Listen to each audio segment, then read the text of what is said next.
Τσέσνη.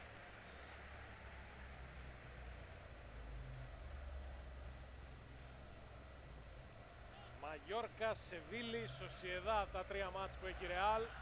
Με τη Σεβίλη εκτός έδρας μόνο, τα άλλα δύο είναι εντός. Εσπανιόλ Μπιλμπάο, τελευταία αγωνιστική εκτός. Η Μπαρσελόνα ενδιάμεσα έχει τη Villarreal εδώ. Ραφίνια, Όλμο, το πλασέ του Όλμο πάνω από την εστία.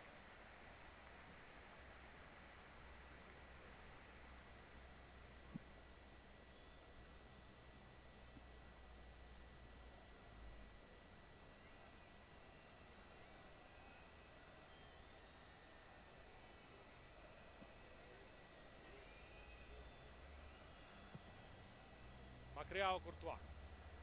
Μπέλιγχαμ δεν μπορεί να πάρει την κεφαλιά, ψάχνουν όλοι την μπάλα, τη βρήκε ο Άγγλος. Και εδώ τώρα λίγο άτσαλα ο Μαρτίνεθ, σωστά. Η κάρτα. Αν τον έχει πετύχει κιόλας.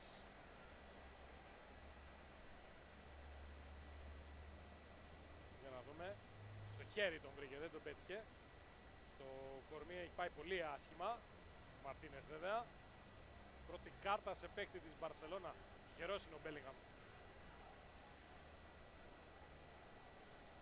Και τυχερός είναι και ο Μαρτίνεθ, πιθανότητα που δεν τον πέτυχε πουθενά αλλού.